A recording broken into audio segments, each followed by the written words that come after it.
आणि मग बाबासाहेबांना ठीक आहे, आपल्याला इथं नोकरी करायची आहे, निवाऱ्यासाठी आपल्याला निवारा पाहिजे आहे, आणि मग काय हरकत नाही, आपण थोडी जात खोटं बोललं तर काय हरकत आहे.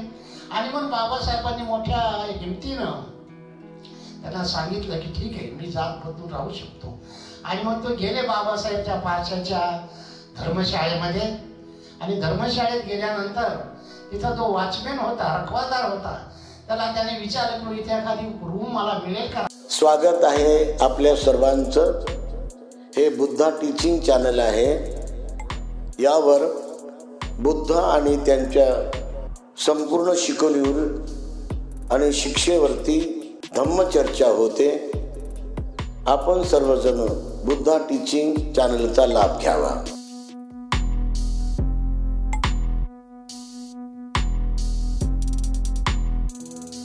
संपूर्ण विश्वाला शांतीचा संदेश देणारे महाकारुणिक तथागत सम्यक संबुद्ध,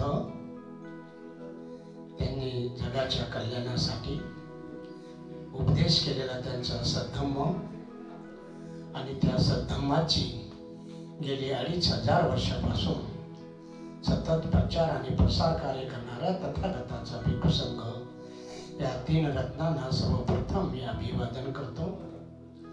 आणि ज्यांच्यामुळे आज आपल्याला हे सोन्याचे दिवस पाहावयास मिळत आहेत, असे आपले सर्वांचे उद्धार करते पूजनीय बोधिसत्व डॉक्टर बाबासाहेब आंबेडकर यांच्या धम्मक्रांतीला माझे संपूर्ण जीवन समर्पित करून आज या ठिकाणी अशोक विजयादशमी तथा धम्मचक्र अनुपरिवर्तन दिनानिमित्त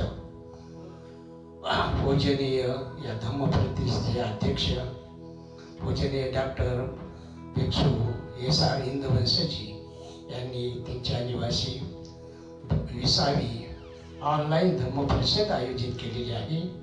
त्या धम्म परिषदेचे उद्घाटक पूजनीय प्राध्यापक डॉक्टर एम. सत्यपालजी महाथेरो,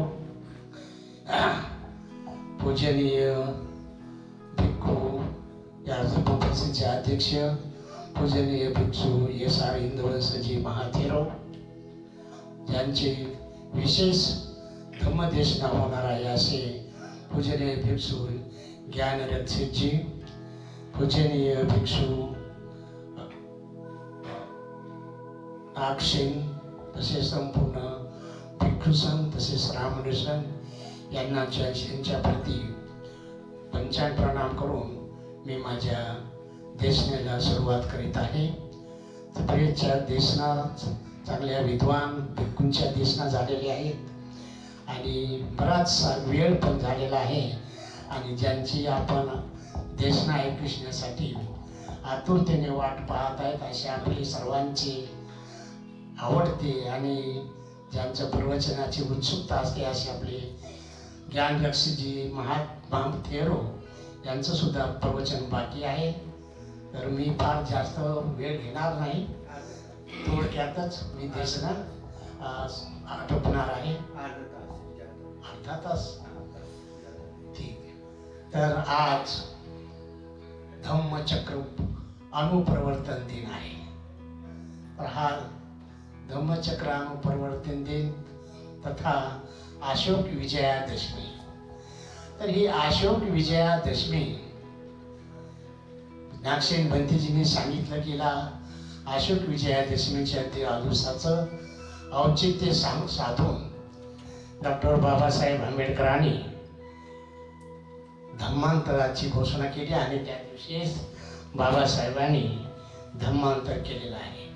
हे धम्मांतर करण्याची बाळी बाबासाहेबांवर का केलं बाबासाहेबांनी धम्मांतर, नाही का. आपण हिंदू होतो, पूर्वी आपल्याला हरिजन सुद्धा म्हणत असत. आपला दर्जा वाढावा म्हणून महात्मा गांधींनी आपल्याला हरिजन एक शब्द दिला होता, हरीचे जन. आणि मग बाबासाहेबांनी त्यांना प्रश्न केला की आम्ही जर हरी म्हणजे देवाचे पुत्र आहोत तर तुम्ही कोणाचे आहात, नाही का. आणि म्हणून आम्हाला अशी काय उपमा देऊ नका, आम्हाला वेगळं पाडू नका, हिंदूपासून आम्हाला वेगळं पाडू नका. आणि म्हणून आम्हाला तुम्ही हिंदू म्हणता तर आम्हाला समानतेची वागणूक आपण दिली पाहिजे. तुम्ही जसं सार्वजनिक ठिकाणी वावरता तसा सुद्धा आम्हाला वावरता आलं पाहिजे. सार्वजनिक विहिरीवर तुम्ही पाणी पिता, आम्हाला सुद्धा पाणी पिता आलं पाहिजे. तुम्ही सार्वजनिक ठिकाणी मंदिरामध्ये जाता, त्या मंदिरात सुद्धा आम्हाला मुक्त प्रवेश असायला पाहिजे. पण तो प्रवेश तुम्ही आम्हाला देत नाही. आणि याच्यासाठी बाबासाहेबांनी खूप लढे दिले. आपल्याला सर्वांना माहीत आहे 14 मार्चच्या 14 तळ्याचा सत्याग्रह बाबासाहेबांनी केला. कशासाठी केला? पाणी मिळत नव्हतं म्हणून नाही, पाण्यासाठी लढा नाही केला. त्यांनी आम्हाला समानतेचा दर्जा मिळायला पाहिजे. आम्ही माणसं आहोत. त्या तळ्यामध्ये डुकरं पाणी पितात, गाढवं पाणी पितात, म्हशी पाणी पितात, पण आम्हाला मात्र त्या तळ्याला स्पर्शही करायची आम्हाला परमिशन नाही. आम्ही जर तिकडे गेलो तर लोक आमच्यावर काठ्या लाठ्या घेऊन आम्हाला मारतात. आणि त्याच्यासाठी आम्हाला समतेचा लढा होत बाबासाहेबाचा होता. तुम्ही आम्हाला हिंदू म्हणवता आणि मग हिंदूची वागणूक समानतेची वागणूक का देत नाही? याच्यासाठी हा समतेचा लढा होता. बाबासाहेबांनी काळाराम मंदिराच्या प्रवेशासाठी 1930ला 5 वर्ष लढा दिला. आणि 5 वर्ष त्यांनी त्या रामाच्या मंदिराला, नाशिकचं राम मंदिर आपण पाहिलं असेल तर 4ही दरवाजाला मोठाले कुलप लावले होते त्यांनी. कशासाठी? की तुम्हाला प्रवेश नाही, प्रवेश नाकारला होता बाबासाहेबांना. त्या गंगेचे दगड गोटे बाबासाहेबाला मारा खावा लागले. आणि मग बाबासाहेबांनी विचार केला की आपण या समाजाच्या प्रवृत्तीमध्ये, हिंदूंच्या वागण्यांमध्ये काही बदल होण्यासारखा नाही. आणि म्हणून आपण आता यांच्यात न राहिल्यापेक्षा या समाजात जर आपण राहिलो तर आपली प्रगती आपण करू शकत नाही. आणि म्हणून आपल्याला प्रगती करून घ्यायची असेल तर आपण वेगळा काहीतरी मार्ग शोधला पाहिजे. बाबासाहेबांच्या जीवनातला अत्यंत महत्त्वाचा प्रसंग, बाबासाहेब अमेरिकेला, इंग्लंडला शिकण्यासाठी गेले होते. आणि त्या शिकण्यासाठी बाबासाहेबाला सयाजीराव गायकवाड, बडोद्याचे राजे, यांच्याकडून स्कॉलरशिप मिळाली होती. आणि त्या स्कॉलरशिपच्या मोबदल्यामध्ये शिक्षण पूर्ण झाल्यानंतर बाबासाहेबांनी त्यांच्या राज्यामध्ये नोकरी करावी, त्यांच्या कार्यालयामध्ये त्यांचा अधिकारी म्हणून त्यांना काम करावं, त्या मोबदल्यात असा करार झाला होता. आणि मग 1913 ते 16 बाबासाहेब अमेरिकेला शिकायला गेले. शिकून आल्यानंतर 1917ला बाबासाहेब बडोद्याच्या एक अधिकारी, मिलिटरी अधिकारी म्हणून बाबासाहेब त्या कार्यालयामध्ये हजर झाले. परंतु तिथल्या अधिकाऱ्याला, जे ब्राह्मण होते, त्यांना माहीत होते हा अस्पृश्य अधिकारी आहे. आणि म्हणून त्यांच्यासाठी त्यांनी वेगळी व्यवस्था केली होती. त्यांच्या ऑफिसमध्ये ज्या कार्यालयाच्या फायली असत त्या दुरून त्यांच्या अंगावर फेकल्या जात होत्या. आणि बाबासाहेबांचा पहिलाच प्रश्न भेडवत होता, मी इथं बडोद्याला आलेलो आहे, पण मी राहायचं कुठं? मी कसं, माझा निवास कोणी किरायानं घर देईल का? हा प्रश्न बाबासाहेबांनी त्या बाबासाहेबांसमोर भेडसावत होता. बाबासाहेब मुंबईहून बडोद्याला गेले. आणि रेल्वे स्टेशनला सगळे प्रवासी गेल्यानंतर बाबासाहेब एकटेच तिथं थांबले. विचार करू लागले की मी आता जाऊ कुठं आपल्याला निवास मिळेल, आपल्याला राहण्यासाठी कुठं एखादी रूम मिळेल का? आणि मग त्यांनी विचार केला एखादी धर्मशाळा कुठं आहे का? आणि मग एका रिक्षावाल्यानं, टांग्यावाल्यानं त्याला सांगितलं एक धर्मशाळा आहे, ती पारशी लोकांची धर्मशाळा आहे, परंतु तुम्हाला तिथं जात बदलून राहावं लागेल. आणि मग बाबासाहेबांना ठीक आहे, आपल्याला इथं नोकरी करायची आहे, निवाऱ्यासाठी आपल्याला निवारा पाहिजे आहे, आणि मग काय हरकत नाही, आपण थोडी जात खोटं बोललं तर काय हरकत आहे. आणि मग बाबासाहेबांनी मोठ्या हिमतीनं त्यांना सांगितलं की ठीक आहे, मी जात बदलून राहू शकतो. आणि मग तो गेले बाबासाहेबच्या पारशाच्या धर्मशाळेमध्ये. आणि धर्मशाळेत गेल्यानंतर तिथं जो वॉचमॅन होता, रखवालदार होता, त्याला त्याने विचारलं की इथे एखादी रूम मला मिळेल का राहण्यासाठी. ते म्हणजे रूम मिळेल, पण इथं फक्त पारशी लोकांनाच रूम मिळते, इतर लोकांसाठी इथं राहण्याची व्यवस्था नाही. त्यावेळेस ते म्हणले मी सुद्धा पारशी आहे आणि बाबासाहेबाला पारशी भाषा येत होती. बाबासाहेबाला शिक्षणासाठी त्यावेळेस त्यांना संस्कृत घ्यायची होती. त्यावेळेस या ब्राह्मण लोक शिक्षकांनी त्याला संस्कृत घेण्याची त्यांना परवानगी दिली नाही, म्हणून बाबासाहेबांना पारशी भाषा घेतली होती. त्याच्यामुळं बाबासाहेबाला पारशी भाषा येत होती आणि ते म्हणले मी पण पारशीच आहे, पारशी म्हणूनच मी इथं राहील. आणि मग ते त्यांना एक मोठी अगदी शेवटच्या मजल्यावर त्यांना एक रूम दिली. ती आडगळीची रूम होती, त्याच्यामध्ये काही तुटकं फुटकं काही फर्निचर पडलेलं होतं, खुर्च्या टेबल पडलेलं होतं. राहण्यासारखी ती जागाच नव्हती, पण काहीतरी आपल्याला ॲडजस्टमेंट केलं पाहिजे. आणि म्हणून बाबासाहेब तिथं नाईलाजानं तिथं राहत होते. आणि काही दिवस तिथं गेले त्यांचे. बाबासाहेब ऑफिसला जायचे, सकाळी 10 वाजता जायचे आणि त्यांना तिथं गेल्यानंतर तिथं पियाचं पाणी शिपाई त्यांना स्वतः आणून देत नव्हते. बाबासाहेबासाठी वेगळाच पिण्याचा माठ तिथं ठेवलेला होता आणि म्हणून बाबासाहेब स्वतः त्या माठावर जायचे आणि स्वतः पाणी घेऊन प्यायचे. त्यांनी जर पाणी भरून ठेवलं नाही तर बाबासाहेबाला प्यायला पाणी सुद्धा मिळत नसायचं. असे दिवस काही गेल्यानंतर त्यांच्या ऑफिसमधलं काही कारस्थानी माणसांना समजलं की बाबासाहेब हे पारशाच्या धर्मशाळेमध्ये थांबलेले आहेत. आणि मग त्यांनी त्या पारशी लोकांना सांगितलं की हा पारशी नाही आहे, हा एक अस्पृश्य आहे, महार जातीचा आहे आणि त्यानं तुमची धर्मशाळा त्यानं बाटवली म्हणे, तिथं तुम्ही त्याला कसं राहू देता. आणि मग सकाळी दुसऱ्या 4-8 दिवसानंतर 7-8 जण हातामध्ये काठ्या लाठ्या घेऊन आले. काठ्या लाठ्या घेऊन आल्यानंतर बाबासाहेबला वाटलं कोणीतरी गप्पा गोष्टी करत असतील. आणि मग बाबासाहेब बाहेर रूमच्या येऊन पाहतात तर 7-8 लोक त्यांच्याकडं हातामध्ये काठ्या घेऊन आले आणि त्यांना विचारत होते की सांग तू कोण आहेस. आता बाबासाहेबाला वाटलं की आता परिस्थिती ही चिघळलेली आहे, आपण कोण आहोत हे आता यांना कळालेलं असेल बहुतेक. आणि म्हणून त्यांनी आता वाटलं की आता आपण खोटं बोलून काही चालणार नाही. आणि पण त्यांनी सांगितलं मी महार आहे आणि मी अस्पृश्य आहे.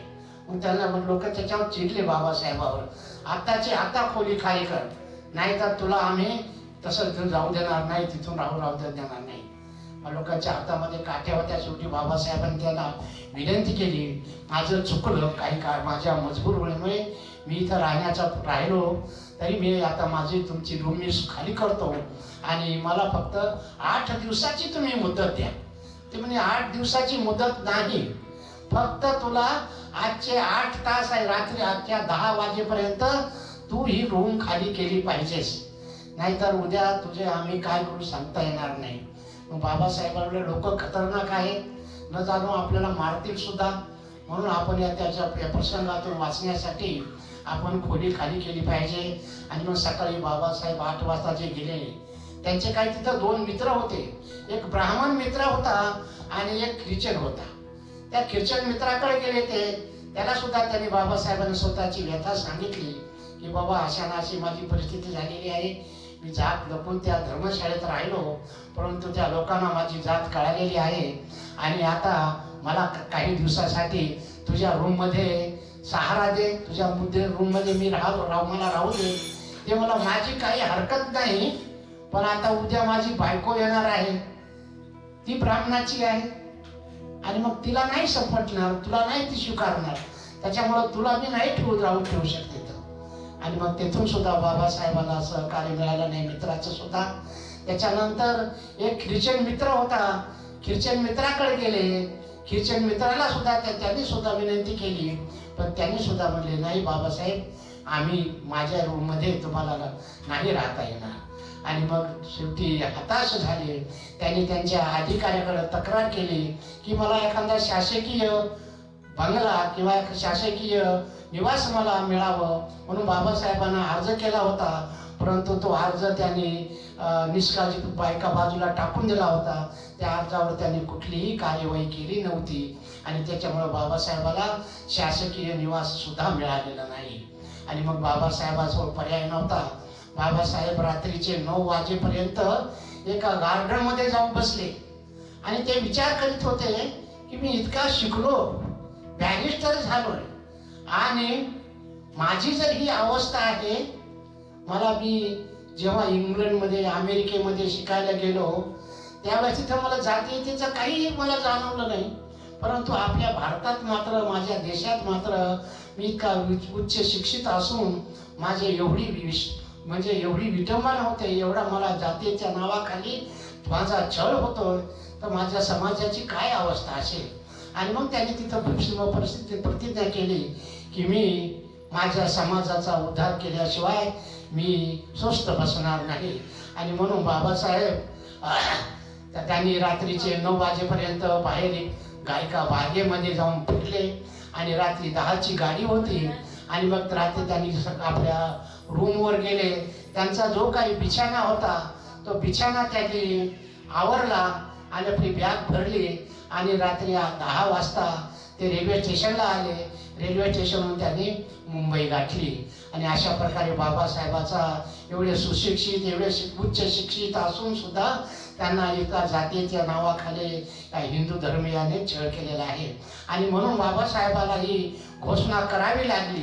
1935ला एवढी मुकामी 13 ऑक्टोबर 1935ला बाबासाहेबांनी घोषणा केली की मी हिंदू म्हणून जरी जन्मलो, कारण ते माझ्या हातात नव्हतं, परंतु हिंदू मरून कदापि मी मरणार नाही, मी धर्मांतर करणार आहे.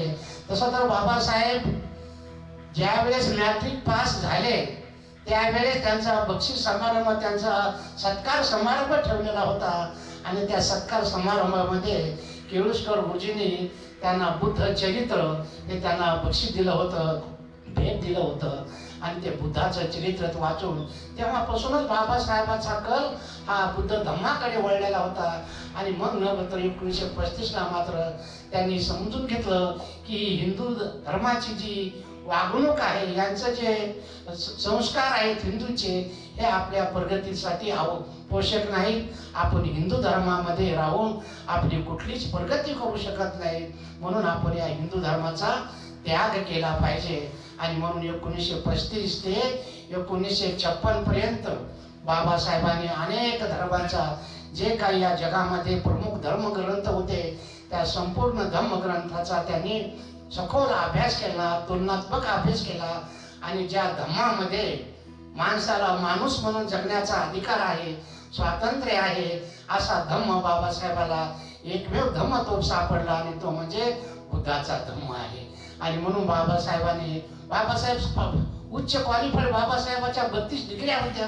बाबासाहेबाला जवळपास त्यांच्या म्हणजे 9 भाषा अवगत होत्या.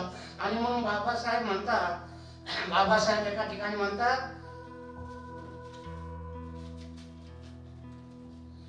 बाबासाहेब स्वतःला व्यथा त्यांची व्यक्त करतात की जर मी माझ्या समाजाचा उद्धार जर करू शकलो नाही, माझ्या समाजासाठी काही करू शकलो नाही, तर मी स्वतःला गोळी मारून घेईल. बाबासाहेब पुन्हा विचार करतात. खरोखर बाबासाहेबाला आयुष्य फार कमी लाभलं, फक्त 65 वर्षाचंच लाभलं. परंतु हे कोणासाठी त्यांनी जीवन खर्च केलं? आपल्यासाठी सगळं जीवन त्यांनी खर्च केलेलं आहे. आणि म्हणून बाबासाहेब काय म्हणतात, बांधले असते घर माझे सोन्याच्या विटेने, पण मेला असता समाज माझा उपाशी पोटाने. मी सोन्याच्या विटाने माझं घर बांधू शकलो असतो, एवढी त्यांच्याजवळ पैसा आला असता. परंतु त्याने तो विचार केला नाही. त्याला मोठमोठ्या नोकऱ्या सुद्धा आल्या होत्या, जेटच्या नोकरी त्यांना मिळत होती, पण सगळ्या नोकऱ्या बाबासाहेबांनी लाथाडल्या, सगळ्या नाकारल्या. त्याच्यानंतर बाबासाहेब म्हणतात, मिळाला असते मला मोठे पद, जगलो असतो थाटाने, पण विखुरले असते माझे बांधव हजारोच्या वाटेने.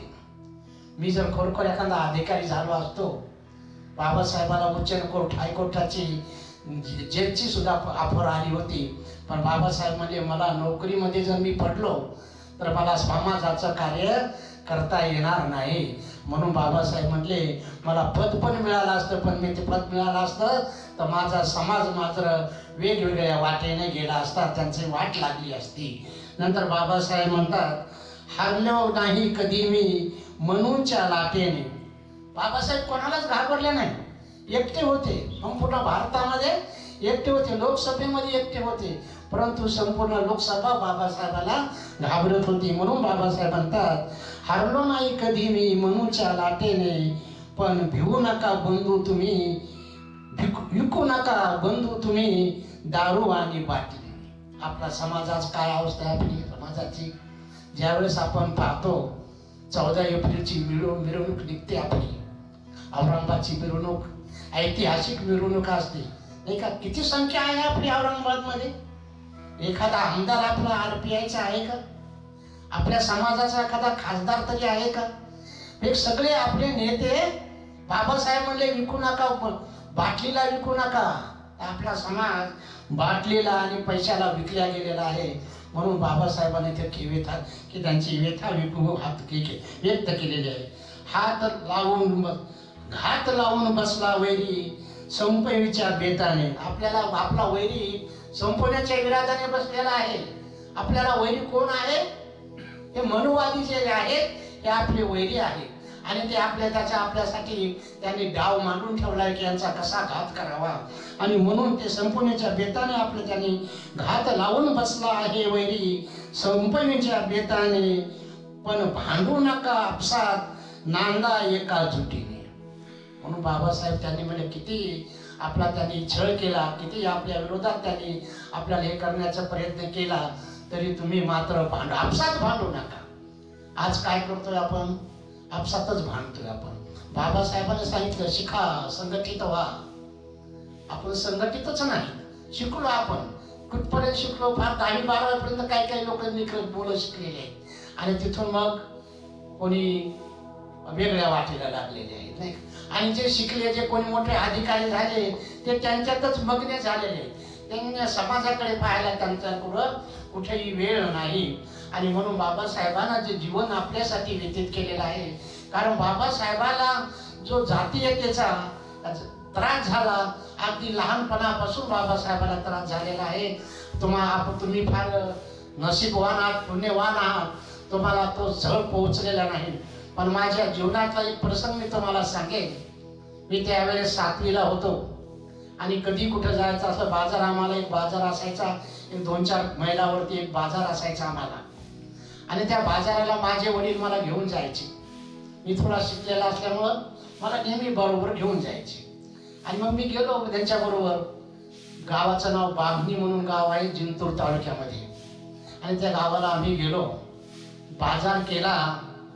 बाजार झाल्यानंतर मलाही तहान लागली, माझ्या वडिलांना सुद्धा तहान लागली. मी वडिलांना म्हणलो, बापू आता मला तहान लागली. हॉटेलवाले पाणी देत नव्हते, आणि मग गावाच्या बाहेर एक विहीर होती. त्या विहिरीवर ते म्हणे, चल म्हणे तुला आपण पाणी पिऊ, विहिरीवर पाणी पिऊ. आणि मग तिथं त्यांनी मला समजून सांगितलं, मला ह्या गावातले सगळे लोक मला ओळखतात मी कोण आहे म्हणून, पण तुला ओळखत नाही. तुझा शाळेचा ड्रेस आहे, तू जरा दिसायला अप टू डेट आहेस, त्याच्यामुळे तुला ओळखीत नाहीत लोक इकडचे. मग तू काय कर, ते पोहरा घे आणि तू पाणी काढ, विहिरीतून पाणी शेंदून काढ, आणि अगोदर तू पे, आणि नंतर मग मला भाज. आणि मग अशा प्रकारे मी गेलो त्या विहिरीवर. मला काही माहीत नव्हतं, शाळेतून आलेला होतो. आणि मग मी त्या बाटली घेतली, बादली पाणी विहिरीमध्ये सोडली, बादली काढली, भरून काढली. मी स्वतः अगोदर पिलो, आणि मग वडिलांनी अशी वंजळ केली, आणि त्या वंजळीनं मी माझ्या वडिलाला स्वतः पाणी पाजलेलं आहे. एवढा म्हणजे जातीयतेचा प्रकार त्यावेळेस आम्ही काही आम्ही भोगलेला आहे. आणि म्हणून त्यावेळेस एवढी जातीयता होती, आणि आपल्याला कोणीही माणसासारखं वागणूक आपल्याला देत नव्हतं. आणि म्हणून बाबासाहेबांनी विचार केला, जर याच धर्मामध्ये आपण अजूनही राहिलो तर यांची प्रवृत्ती बदलणारी नाही, यांची मानसिकता बदलणारी नाही. आणि म्हणून आपण आता वेगळा धर्म घेतला पाहिजे, स्वीकारला पाहिजे. आणि म्हणून बाबासाहेबांना एवढ्या मुकामी त्यांनी घोषणा केली की मी जरी हिंदू म्हणून जन्मलो तरी मी हिंदू म्हणून मरणार नाही, तर मी धर्मांतर करेल. आणि म्हणून बाबासाहेबांनी 21 वर्ष या धर्मांतराचा अभ्यास केला, वेगवेगळ्या ग्रंथाचा अभ्यास केला आणि निश्चय केला. तसं वातावरण निर्मिती केली. अनेक गावोगावी जाऊन त्यांनी सभा घेतल्या की मी हिंदू बौद्ध धर्म स्वीकारणार आहे.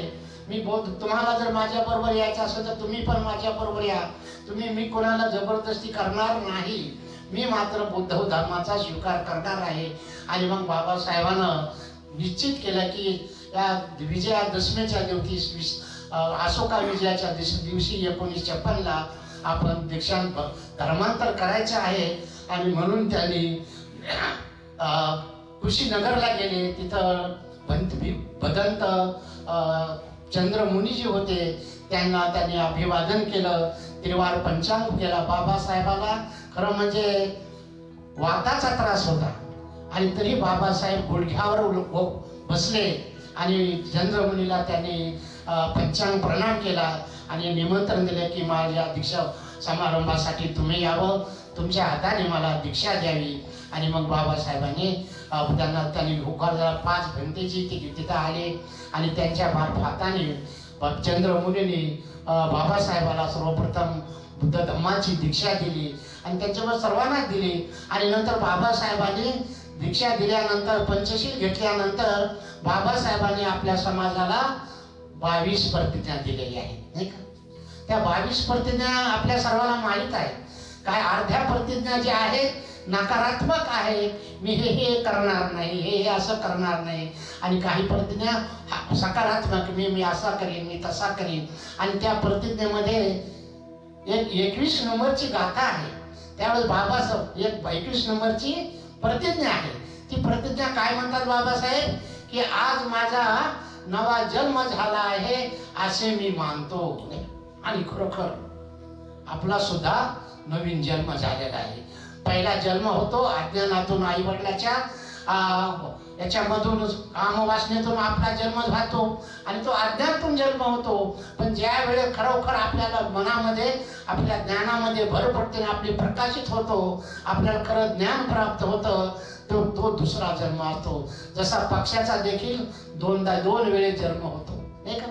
जे पक्षी आहेत पहिला अंड्याच्या रूपाने त्याचा जन्म होतो आणि अंड्यातून पिलू बाहेर पडल्यानंतर पुन्हा त्याचा दुसरा जन्म होतो. तसा आपला सुद्धा हा नवीन जन्म झालेला आहे आज. आणि म्हणून या जन्मासाठी बाबासाहेबांना दुसऱ्या दिवशी बाबासाहेब म्हणतात की ही माझा नवीन जन्म झालेला आहे. आणि खरं आपला सुद्धा नवीनच जन्म झालेला आहे, कारण आपण धर्मांतर केलेलं आहे. आता आपण हिंदू नाही. आणि हिंदू नाही, पण त्यावेळेस बाबासाहेब म्हटले होते की हिंदू धर्मातल्या ज्या काही रूढी परंपरा, ज्या चाली रीती, ज्या काही देव धर्म होते, 33 कोटी देव होते, ते तिथंच सोडा आणि निर्मळ मनानं तुम्ही हिंदू धर्मामध्ये या.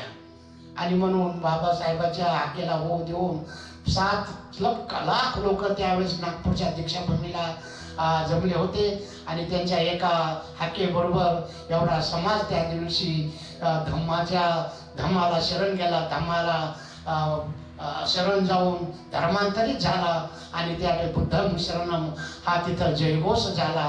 धम्मं शरणम, संघं शरणम, अशा प्रकारचे तिथं आवाज घोषणा तिथं निनादली आहे. आणि म्हणून आपण तेव्हापासून बौद्ध झालेलो आहोत. तर आज आपण 69 वर्षाचे बौद्ध झालेलो आहोत, नाही का. परंतु आपण 69 वर्षाचे बौद्ध असताना आपण थोडासा मागावा घेतला पाहिजे. आपण थोडंसं आपली परीक्षा तपासणी, आपलं आत्मपरीक्षण केलं पाहिजे. खरोखर आपण बुद्ध झालोत काय, नाही का. बाबाचा जे अपेक्षित होतं ते आपण बुद्ध झालो आहोत का, हा आपण थोडासा आत्मचिंतनाचा विषय आहे. आणि मग तो प्रत्येकाने केला पाहिजे. आणि मग बाबासाहेब त्यावेळेस म्हटले होते की इथून पुढे मला जो काही जीवन मिळालं, जे आयुष्य मिळालं, ते आयुष्य मी आता केवळ धम्म प्रचारासाठी आणि प्रसारासाठीच मी खर्च करणार आहे. पण दुर्दैव बाबासाहेबाला फारसे दिवस लाभले नाहीत.